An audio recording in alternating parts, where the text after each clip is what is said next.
bienvenue sur le comptoir de la psychologie. Alors merci beaucoup de tendre l'oreille aujourd'hui pour une nouvelle thématique, une thématique sur le vieillissement. C'est marrant parce que en prenant mes notes où j'avais écrit que je voulais faire un épisode sur le vieillissement il y a déjà un moment, mais je pense que je me restreignais en me disant bon, on m'a jamais demandé, comme si justement c'était un sujet pas très attirant, qu'elle n'allait pas concerner beaucoup de monde, alors qu'en réalité, j'espère que je vais arriver à faire passer l'idée que ça concerne tout le monde et que ça peut être entendu, réfléchi, pensé, argumenté, questionné, peu importe là où on en est. Mais en tout cas, je vois qu'en écrivant la thématique du vieillissement sur mon carnet, j'ai eu du mal à l'orthographier. Où est le E? Où est le I? J'ai dû me reprendre à 2 fois pour écrire le mot vieillissement sans faire de faute. Est-ce que c'est parce que je l'écris peu? Est-ce que parce que c'est pas un terme qu'on a eu tendance à beaucoup apprendre ou lire dans son entièreté ou de témoigner d'une réelle attention?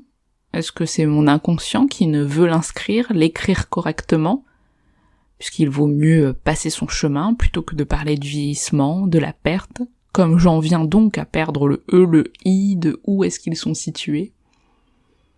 Enfin bref, j'espère que c'est un épisode qui va vous intéresser, autant que moi, c'est une thématique qui m'anime depuis de nombreuses années, de comment penser le vieillissement, comment accueillir les vieux, mais aussi la vieillesse en séance, la pensée chez chacun, etc.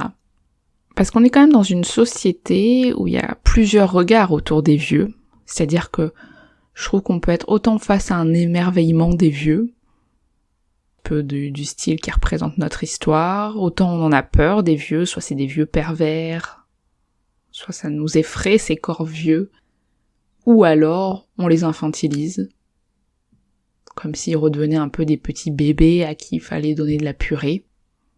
Donc dans tous les cas, il y a quand même quelque chose qui est pas adapté, adéquat, je pense, à avoir une réflexion sur la vieillesse.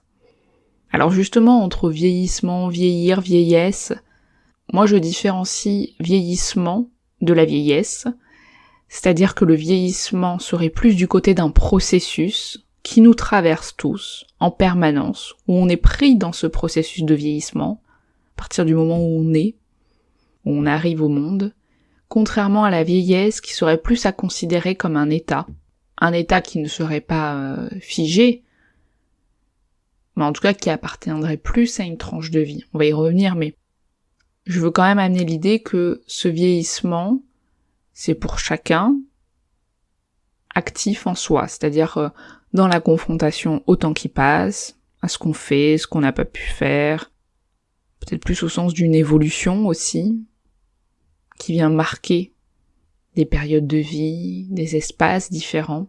D'ailleurs, ce temps qui passe n'a pas du tout le même impact chez telle personne ou telle autre, comme d'ailleurs la vieillesse, puisque on peut voir quand même des différences dans la vieillesse entre, par exemple, le grand-père et la grand-mère. Il y a beaucoup une démarche assez sociétale, je pense, à avoir quand on pense aux personnes âgées actuellement, notamment par exemple les hommes vieux. C'est assez intéressant, je trouve, peut-être plus d'un point de vue du coup sociaux, mais la différence entre l'homme vieillissant et la femme, l'homme veuf et la femme veuve, ou comment chacun peut plus ou moins accompagner son partenaire dans la maladie, par exemple, qui touche plus les âges avancés. Il y a quand même régulièrement des demandes de prise en charge de femmes aidantes, beaucoup plus que d'hommes aidants, soit parce qu'ils ont, je pense, du côté des hommes, résolu la question de la dépendance en mourant avant, soit que c'est pas du tout pris en compte de la même façon dans les familles, la société, le couple hétéro, homme-femme, avec par exemple une femme malade, etc. Bon, là c'était une petite parenthèse, je me dis que je vais pas aller plus loin sur ce sujet parce que ça serait une thématique plus du côté de la socio, peut-être avec un regard encore plus méta, du côté de ce que ça représente le vieillissement. Et d'ailleurs quand on parle de vieillesse, pour le coup c'est très difficile à définir, parce que les limites et les perceptions de chacun sont souvent très liées à notre propre rapport, à notre âge, à là où on en est dans la vie. puisque quand on parle de vieux, et donc de vieillesse, on parle toujours de nous en réalité. Un petit peu comme tout d'ailleurs. Mais je pense que vous avez déjà dû remarquer que quand on demande aux enfants qui sont les vieux, quand on les entend parler, les vieux pour eux, ils ont 35-40 ans. Les adolescents, ils parlent des vieux qui ont plutôt peut-être 45-55. Et après, plus on avance dans l'âge adulte, plus on se dit que les vieux, ils sont plus après 80 ans. Donc ça pose directement l'idée que pour penser la vieillesse, il faut qu'elle soit loin de nous. C'est pas nous le vieux, c'est l'autre. Alors il y a aussi des normes de critères au niveau de l'âge, mais souvent on peut même faire le parallèle où on peut dire à quelqu'un par exemple, je sais pas, de 25 ans qu'il est vieux, mais du coup, sous une forme un petit peu de reproche, il est vieux parce que il boit la tisane, il regarde Question pour un champion, il veut pas sortir trop tard le soir, il apprécie pas trop le changement. Donc, on voit directement que être vieux, ça donne des représentations d'une personne qui ne veut pas, ou ne veut plus se mettre en mouvement, que ce soit dans le lien aux autres, dans l'investissement, dans le fait de bouger, de changer, d'évoluer, d'être dans des projets, etc. Pour autant, il y a aussi quand même une petite lune de miel de quand on considère la retraite, c'est-à-dire que la retraite est aussi perçue dans un premier temps comme une nouvelle jeunesse pour investir des nouvelles activités, dans une forme de liberté, de prendre du temps pour soi. Parfois même comme une forme aussi de déni de quelque chose qui peut aussi s'arrêter, se ralentir, parce que la retraite c'est aussi bien ce que ça veut dire, c'est-à-dire le retrait. On se retire aussi de ce qui fait partie de la collectivité, par exemple, donc de travailler. Donc la retraite aussi, dans les représentations, comme le début du processus d'une fin de vie, donc très effrayant. Il faut pouvoir différencier, je pense, le processus de vieillissement, voire la vieillesse, d'un point de vue physique ou d'un point de vue psychique. Les deux sont en interrelation continuelle, mais on peut quand même dire que physiquement, le corps est amené à avoir des capacités, des aptitudes physiques moins efficientes, être dans des mouvements de perte corporelle, quand on avance beaucoup dans l'âge. Et c'est d'ailleurs souvent ce qui dérange beaucoup, qui effraie, qui a du mal à être entendu, c'est-à-dire les personnes âgées parlent régulièrement de leur perte corporelle, de leur corps, de ce qui ne fonctionne plus. Et pourtant, d'un point de vue de regard qui se situe hors de la vieillesse, ce corps prend de la place. Il peut faire détourner le regard, il peut mettre mal à l'aise, faut que ce soit un petit peu loin.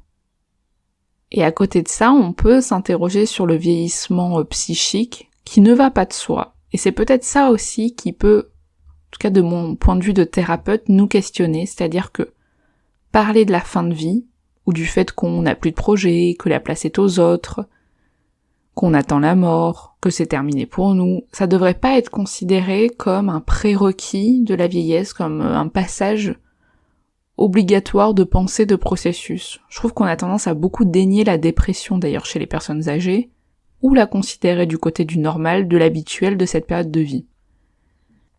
Ce qui est dommage parce qu'en réalité, que ce soit le corps médical ou les proches, etc., sont parfois peu attentifs ou peu questionnants concernant ces phrases de fin de vie, de mort à attendre, etc., alors qu'elles soulignent quand même un affect assez dépressif selon moi, et pas quelque chose qui est corrélé au fait de vieillir.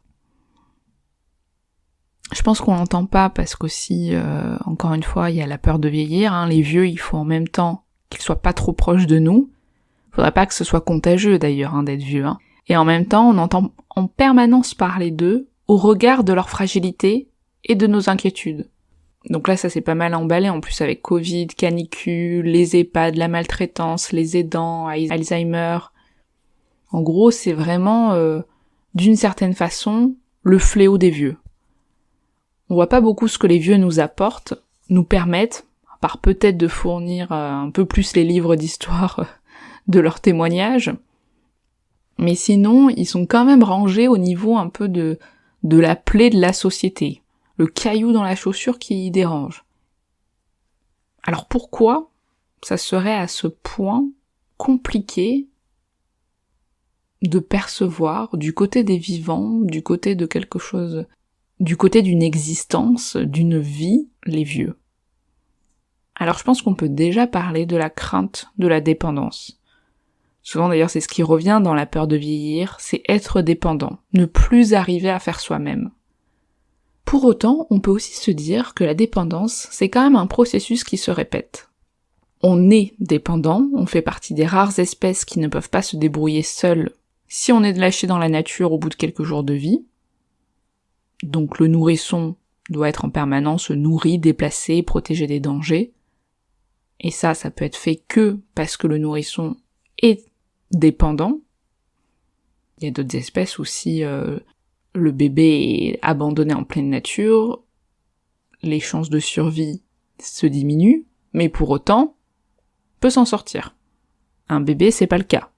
Si vous le lâchez en plein milieu de la forêt et que vous revenez 2 semaines plus tard, à part s'il a trouvé un autre adulte pour justement s'y accrocher et en être dépendant, il y a moyen que quand vous reveniez, le bébé n'ait pas survécu. Expérience à ne pas reproduire chez soi, bien entendu. Donc les questions de dépendance en grandissant sont infinies. Il y a aussi toutes les dépendances aux objets, aux addictions, aux relations, à la famille, au travail. On voit que c'est quelque chose qui revient très régulièrement, cette peur d'être dépendant, ou alors le besoin de faire un travail pour être bien seul, bien indépendant, alors qu'en réalité on est quand même une espèce très dépendante des uns et des autres. Mais c'est toujours quelque chose qui anime beaucoup les discours, en étant soit dans le trop, soit dans le pas assez, sur quoi on s'accroche, qu'est-ce qu'on fixe, qu'est-ce qu'on peut être décollé, etc. Et pour autant, la dépendance, en vieillissant, elle est de l'ordre de l'impensable, de l'interdit. Et il y a un taux de suicide quand même très élevé chez les personnes âgées, parce qu'il vaut mieux partir avant d'avoir besoin des autres. Et le fait qu'un vieux soit dépendant de nous, c'est aussi très difficile à vivre. Notamment par exemple dans les situations en tant qu'enfant, on en vient à s'occuper de son parent. Ce renversement de situation peut amener à énormément de détresse. Et c'est souvent d'ailleurs des périodes de vie comme ça où il y a plus de demandes de prise en charge psychologique. Parce que je pense qu'il y a des choses un petit peu qui sont un peu en miroir. Bon, là on va pas y venir aujourd'hui, mais c'est l'idée que l'indépendance serait une quête de toute une vie, alors qu'on est naturellement des êtres dépendants. Et Jean-Marc Talpin, qui a beaucoup écrit sur la vieillesse, le vieillissement, en lisant Freud, fait le parallèle du sentiment de DZ. DZ dans le sens de pas d'aide, mais aussi dans le sens de détresse, c'est-à-dire la perte du secours de l'adulte pour le bébé. C'est-à-dire que en étant tout petit, comme je vous le disais, on est quand même soumis à la disponibilité et au bon vouloir de l'adulte, qui peut être d'ailleurs particulièrement présent, mais aussi particulièrement absent, défaillant. Et donc ce sentiment de dépendance absolue va progressivement se diminuer pour acquérir un peu plus d'indépendance, d'autonomie, mais pour cela il faut quand même que ça soit possible, au sens qu'on ait pu être suffisamment rassuré par l'adulte, qui a pu faire son taf, si je peux dire. Donc en fonction du vécu, de ce besoin de l'adulte, de sa disponibilité, de sa réassurance, ça va potentiellement marquer comment on vit les prochaines étapes de notre vie avec la dépendance. Parce que si cette situation de dépendance a été de l'ordre de la crainte, de l'angoisse, de l'abandon, de la disparition, etc., on peut supposer que le corps s'en souvient. Même si cela s'est passé dans les premiers mois de vie, ça fait trace quand même. Et d'ailleurs, Talpin, il le mentionne aussi, cette idée que narcissiquement, on a en permanence besoin de croire qu'on s'autosuffit. Le narcissisme espère l'autosuffisance. Parce que c'est trop compliqué, en fait, de revivre ces étapes comme ça, où en tant que nourrisson, on était 100% dépendant de l'adulte et de son bon vouloir, de vie, de mort, de bientraitance, de maltraitance, etc. Et que cette autosuffisance, ce besoin, cette quête d'indépendance, narcissiquement, c'est très coûteux de pas pouvoir se raconter cette histoire. C'est blessant toujours d'un point de vue narcissique, d'avoir un corps qui trahit, un corps qui ne suit plus, autant qu'on aimerait, un corps décevant, frustrant, et un corps qui demande de l'autre. Et le vieillissement, ça peut être une façon de mettre de nouveau à jour cette question de la dépendance, que ce soit donc d'un point de vue du corps, mais d'un point de vue aussi psychique. Et d'ailleurs, on peut repérer ces peurs-là chez les personnes qui, justement, par le vieillissement, traitent cette question de la dépendance, de façon d'ailleurs tout à fait différente. C'est-à-dire que la peur de la dépendance, ça peut être aussi le fait de manifester ce besoin d'être très collé, de demander beaucoup d'aide, de soutien, d'assistance à ses proches.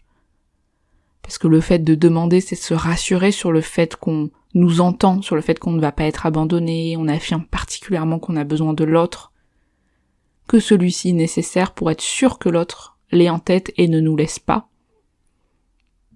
Et à l'inverse, mais toujours dans la même dynamique de la peur de la dépendance, il y a aussi le fait d'accepter aucune aide, aucun appui, de ne pas se manifester, de ne pas parler de ses besoins, mais aussi de ses craintes, etc., au risque de lâcher de ce côté-là. D'où le fait qu'on parle donc d'une forme de réactualisation de la dépendance. C'est bien parce que celle-ci n'est pas méconnue que l'angoisse de la dépendance peut particulièrement s'emballer dans le processus de vieillissement. Et l'angoisse de vieillir, c'est beaucoup une angoisse de mort. Ça peut être détourné par un besoin d'arrêt du temps, de l'évolution du corps. On peut faire le parallèle avec les chirurgies esthétiques, les sports à outrance, etc. Les périodes même un petit peu maniaques où des personnes redécouvrent la jeunesse. Non, ils n'ont pas 52 ans, c'est inversé, ils ont 25 ans. Ou vivent des amours adolescents, etc. Et je pense qu'il faut pas oublier de penser ce que ça fait vivre aussi. Les angoisses de finitude, de mort, de fin de vie, du corps malade, etc. Ou vieillir comme nos parents. On entend souvent en séance. Je commence à devenir anxieuse comme ma mère, maniaque comme mon père, etc. Ce que ça fait vivre comme ça, ce miroir qu'on veut souvent justement pas regarder. C'est pour ça que c'est très compliqué d'accompagner les personnes vieilles. Et alors justement, le vieux en thérapie, comment ça se passe? Dans le milieu de la psychologie, le vieillissement, c'est un petit peu mis de côté, même si ces dernières années, il y a un peu des psys, comment je pourrais dire, presque militants en soi, pour que le vieillissement soit étudié, considéré, etc. Je dis militant vraiment parce que, par exemple, pour les jeunes psychologues, les tafs en EHPAD peuvent faire partie des premiers postes, souvent, et sont rarement désirés, sont plus des boulots d'entre-deux avant de trouver mieux, de trouver plus intéressant, sous-tendu, je pense, par l'idée de quelque chose de plus vivant. Comme si travailler en EHPAD, c'était déjà être trop proche de la mort, de la fin, qu'il vaut mieux circuler parce qu'il n'y a plus rien à voir. Ce qui est assez regrettable d'ailleurs parce que ça vient exactement faire vivre en permanence la problématique des personnes âgées, c'est-à-dire que ils sont plus vraiment intéressants, on passe les voir mais pas trop longtemps, et toujours dans une difficulté à être dans la continuité. Alors la psychanalyse n'a pas aidé au départ, puisque pour Freud, pendant longtemps, il a totalement exclu les personnes âgées. Il disait qu'il y avait beaucoup trop de situations, de matériel, d'affect à penser pour les accueillir. Bon, Jean-Marc Talpin, de nouveau, il répond assez justement, puisqu'il dit que c'est un peu bête, puisque même pour une personne relativement jeune, il peut y avoir énormément de matériel à traiter. On peut se retrouver face à énormément d'éléments, même si... dans le sens, ce que je veux dire, c'est qu'on peut mettre 15 heures pour parler d'un an de sa vie, et on peut mettre 15 heures pour parler de toute une vie. Et que ça, c'est quelque chose de très subjectif. Et on peut d'ailleurs se retrouver face à une personne âgée qui, au contraire, trie énormément en évoquant directement ce qui peut-être a du sens pour elle ou pour lui, mais que peut-être le travail du thérapeute va rester du côté de percevoir ce qui n'est pas dit, ce qui peut être évincé dans le discours. Freud disait également que les personnes âgées avaient du mal à bouger au sens d'une libido un peu engluée. Alors c'est des idées préconçues qui sont largement partagées, je trouve, aujourd'hui dans la société, par les proches et par les personnes âgées elles-mêmes. C'est-à-dire cette idée de « oh, à mon âge, on ne change plus », ou de dire « oh, c'est une mamie, c'est pas maintenant que je vais lui faire changer d'avis, ou que je veux remettre en question ses habitudes, sa façon de percevoir », ou c'est trop tard pour moi maintenant. Encore une fois, Talpin y répond en disant que ce n'est pas la libido qui ne peut être déplacée. Libido toujours au sens des investissements, de ce pourquoi on tient, ce qu'on ne lâche pas, là où on s'implique. C'est pas ça en fait qui est englué et qui ne permet pas le changement. C'est plutôt que face à un environnement qui peut en permanence beaucoup bouger en termes d'angoisse, de perte, etc., c'est plus difficile de se déplacer. Parce que quand on pallie à plusieurs pertes, on peut se fixer à d'autres éléments afin que tout ne soit pas en permanence bousculé. La continuité d'être, la continuité d'existence pour les personnes âgées peuvent être d'autant plus importantes dans la stabilité. Donc bouger d'un point de vue identitaire, c'est justement encore une fois bouger alors que les changements sont déjà fréquemment subis et pas choisis. Et ça reste une période de vie où la question de la perte, elle est omniprésente quand même.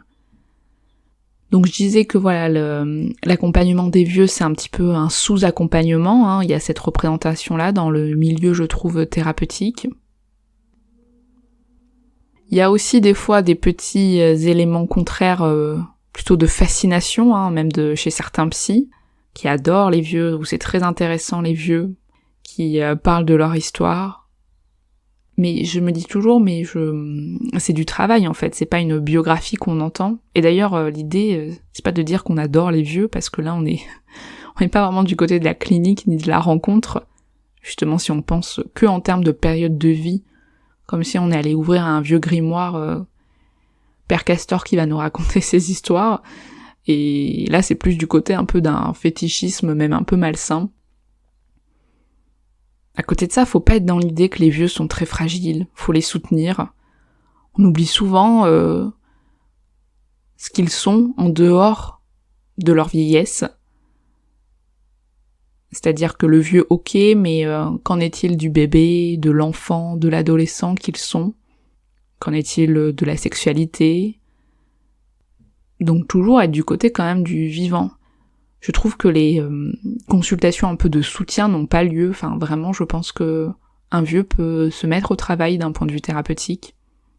Il peut aller en analyse, il peut faire une psychothérapie. Selon moi, en tout cas, c'est mon point de vue. Et je trouve que ramener l'idée que ça serait que de l'ordre de soutien, ça serait justement avoir en tête que ça serait que justement porter un peu quelque chose qui, de toute façon, va aller vers la déchéance, va aller vers la mort. Et c'est quand même les renvoyer toujours à cette problématique-là, comme s'ils étaient un peu dans l'attente entre la vie et la mort et qu'on les portait un peu jusqu'à ce que ils puissent passer de l'autre côté. Donc vous voyez qu'en tant que professionnel ou même personne qui porte un avis, un regard sur la vieillesse, c'est important de s'interroger sur soi. Puisque nos représentations de la vieillesse, de la perte, de l'autonomie vont avoir une influence sur comment on accueille, comment on perçoit une personne vieillissante. Notamment aussi dans l'accompagnement des vieux en souffrance. Ça me semble essentiel de voir la personne vieillissante du côté du vivant toujours, et de rechercher ça. Moi j'ai toujours trouvé que c'était une clinique très riche, où justement le rôle de la prise en compte d'un monde interne, d'un monde psychique vivant chez les personnes âgées est absolument primordial, au-delà de la plainte d'un corps, d'une observation de tous les troubles, un peu des allô docteur j'ai bobo, de tous les dysfonctionnements, etc. Ramener un discours autour de ce qui se passe intérieurement. Pouvoir être toujours dans l'idée d'avoir une question un peu décalée, d'un regard à côté est essentiel. Et que le retrait ou la perte physique doit pas entraîner un retrait ou une perte psychique, et que celle-ci, elle peut toujours être active et vivante. Voilà, c'est tout pour mes réflexions pour cet épisode, qui peut-être mériterait d'autres parties si ça vous intéresse. Pas de suite, mais en tout cas, je pense que là c'était aussi l'idée d'avoir un peu une introduction à ce qui se passe du côté du vieillissement, de la vieillesse, des personnes âgées, etc., mais qui mériterait bien entendu énormément d'apports supplémentaires, que je vous laisse d'ailleurs aller chercher. J'espère au moins que j'aurai attisé votre curiosité, qui que vous soyez, ou peu importe la place que vous occupez. Je vous souhaite une bonne journée ou une bonne soirée et je vous dis à très bientôt. Salut!